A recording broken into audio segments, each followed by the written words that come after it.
the game, cause see the boxing voice. Welcome back, gang, for the first time and hopefully many more to come. Don't forget to subscribe to the YouTube channel and click on the notifications right here, this little bell, so you can get those emails every time we go live. Peace. Alright, Mickey Caparelli from ThaBoxingvoice.com here with what many would call the face of Australian boxing, Ben Damon. Ben, how's things? Yeah, really good. Yeah, we just had the weigh-in. Really good to see that Jeff did make the weight. There was a little bit of concern. I was a bit worried this morning, actually. He spent a lot of time in the bath today, but he got up there, and while he didn't look at 100% strength, rarely do boxers when they have to cut their weight, but he made it. That's the main thing. Yeah, is that a sign that maybe he, with all these new celebrity status and everything, that maybe he has been a bit distracted? I think that's fair to assume, yeah, and you can understand that because we know the magnitude of that victory over Manny Pacquiao and what that has done for him as an entity here in Australia. He's a superstar now, so he's had a lot of things to attend, he's had a lot on his plate, and maybe training has been a focus, but maybe keeping the weight off hasn't been a focus. He allowed himself to blow out about 10 kilos, so yesterday he still had 4.5 kilos to go, which usually he would not leave himself in that situation, but he got there. So we'll see tomorrow night whether it affects him. We'll see whether the distractions affect his performance, or whether maybe he's a better fighter now that he has that experience of the victory over Manny Pacquiao and he started to believe his own hype, perhaps. Yeah, so he's saying starting to believe his own hype, but is that dangerous when you have almost too much belief? Well, it could be, yeah. I guess the proof will have to be in the pudding tomorrow night. We could see a far more confident Jeff Horn, perhaps. Maybe we'll see a flashier Jeff Horn. Maybe we'll see a Jeff Horn who wants to get in there and make a statement with all these big fights being talked about internationally. Terence Crawford is obviously the big one that they keep talking about, and for people to give him a chance in a fight like that, he needs to demolish Gary Corcoran essentially tomorrow night. Maybe he goes out and tries to do that, but yeah, we can assume all we like about how things have affected Jeff along the way and how that Pacquiao fight has affected him, but really we just have to wait and see tomorrow night. Yeah, and a few weeks ago he sustained a nasty cut over his eye. Yeah. A lot of managers would have, in that scenario, would have postponed the fight.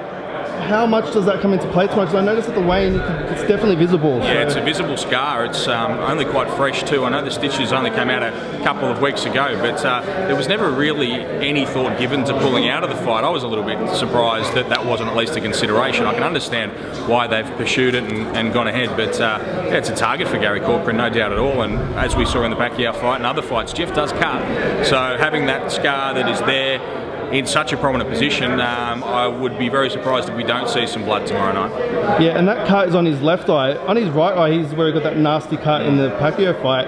They say once you get cut that badly, it never really heals properly, so it could be a bit of damage on both eyes. For sure, and that was a very nasty cut that he had in the Pacquiao fight, a shocker. So that is still healing, no doubt. Yeah, we'll probably see some blood, but maybe that, like we were talking about before, makes Jeff want to get this over and done quickly. Maybe he goes out there and tries to bully Gary Corcoran, make a statement and take off for these big fights, potentially in the US. Yeah, so going on that, if he does try and take him out early and does that, and it goes into the later rounds, the weight issue all comes into play, and doesn't Gary Corcoran look in incredible condition? Oh, yeah. We saw him not only today at the weigh-in, but even when he came and did the promo shoots a couple of months ago. He's just a natural specimen. He looks fantastic. So yeah, he's a fit guy. He doesn't mind going the distance. But the thing about Jeff Horn is you just cannot underestimate the toughness, the resilience, the heart of him. We saw that in the Pacquiao fight. It's a legendary performance. So it doesn't matter who he's in against. He's not going to get gassed and he's not going to get pushed around. So he'll be right. Yeah, so obviously he's not looking past Gary Corcoran, but the mandatory is Terence Crawford. Yeah. Like everyone thought that Pacquiao was going to be tough. I think virtually no one outside of Australia is going to be giving him a chance for that. How do you realistically rate his chances in that fight if it was to happen? Well, I fully appreciate that no one outside Australia is going to give Jeff Horn a chance against Terence Crawford, who's arguably the #1 pound-for-pound boxer in the world, but no one gave Jeff Horn a chance against Manny Pacquiao, so you just can't write him off. I give him a chance because you'll give him a chance in absolutely any fight that you put him in. He is just full of guts and determination. Terence Crawford is an outstanding boxer, a brilliant mover, has fantastic feet, great power. He's been winning his fights spectacularly and winning them in such dominant fashion. But Jeff Horn, he's still unbeaten. He beat Manny Pacquiao. Perhaps he demolishes Gary Corcoran tomorrow night, and we'll give him a chance for sure. He'll be an underdog, but I wouldn't write him off against anyone in the world. Great. And you know, pay-per-view numbers have been of great speculation. People, you know, questioning whether Jeff Horn can carry a pay-per-view on his own. Do you have any idea of any sort of early numbers, any sort of predictions? How's it looking? And yeah, well, we don't get a great deal of idea of specific numbers, certainly for households. And the pattern in Australia is that people will wait till the day of the fight to book the event itself. There's been a lot of publicity, certainly here in Brisbane.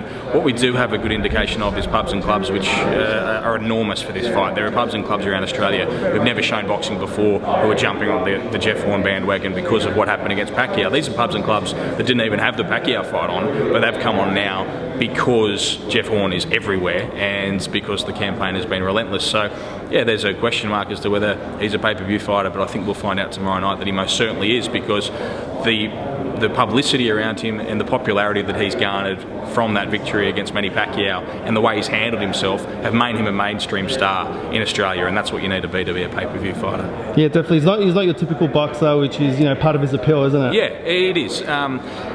Daniel Geale's a very similar style of a guy, and Daniel Geale obviously won his world titles incredibly, but in Germany rather than in Australia, which affected the way that he was received by your pay-per-view audience. He still had his fair share of pay-per-views. He had some amazing fights, and obviously, you know, he went over and had those fights with Golovkin and Cotto, and potentially now he is retired. But the thing about both of these guys is that they're just such genuine, nice, decent people, and I think people really like that in Australian boxing because there's so much controversy, and when someone succeeds who doesn't have that controversy around them, I think people really like to embrace that. Great. And we saw Amir Khan at the weigh-in. Yeah. He was supposed to, he finished that TV show, I'm a Celebrity, and yeah, I didn't see it. No. And yeah, so he was supposed to go back. I think he stuck around specifically for the fight. Yeah. How likely is that fight to happen down the track?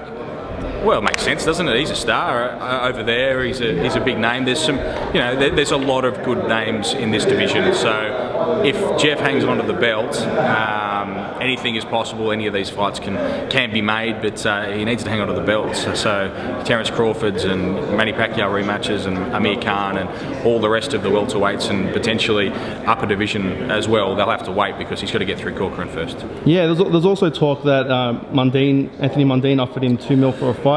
How true is that? And you know, given that it's arguably a pretty easy fight for Horn at this stage of their careers, how likely is that to happen instead of? Well, I think it comes down to that man over there, Dean Lonergan from Juco Events, what he wants to do with the career of Jeff Horn, and I know that what he really wants to do is to make him a star internationally, and to do that he believes that he has to go and fight someone like Gary Corcoran. So the Mundine offer, I believe that it's come through Matt Rose from No Limit Boxing Promotions in Sydney, who are putting on an event on the 17th of January with Anthony Mundine, with a view to that being the next fight, potentially for Choc. And say what you like about Mundine, but he has quite a following in mainstream Australian sport. He does garner a lot of interest. He's still a pay-per-view fighter, even though he's going to be on Fox Sports in this next bout. So there is interest in that fight, and it makes sense. It makes financial sense. On paper, it looks an easier fight than a Terence Crawford fight, and it also makes more money for him. So there's a lot of reasons why you would take that fight, but I think they're inclined to go for the bigger international fish. And lastly, prediction for tomorrow? Look, I think we'll know pretty early what Jeff Horn we have. If it's the Jeff Horn who fought Manny Pacquiao, he will win this fight, and he'll win it in dominant fashion. I've spent a fair bit of time with Gary Corcoran. He's a lovely guy. I would not want to see him get hurt in any way, and I wish him the very best, but obviously I'm predicting that Jeff Horn will win it. I think that his size will be a big determinant in his performance. He's going to try and bully Gary Corcoran. He's going to come towards him. He's going to lay on top of him. He's going to try and wear him out, and hopefully he's going to beat him down and get the victory. And it'll be huge, because then, you know, these fights we're talking about are all right there for the taking. So the next step is spectacular for Jeff Horn, but he's got to get past the Hellraiser first. Yeah, well, given that they're both come forward fighters, it'll be a good fight. Yeah. There's no doubt it'll be a very, very good fight. There's all those other elements that we've been talking about with cuts and bleeding of heads and all that sort of stuff. So, you know, it's going to be a rough and tumble fight. There's going to be blood. There's going to be some big shots thrown, but yeah, it's going to be really worth watching. It's the perfect opponent for Jeff Horn at this stage.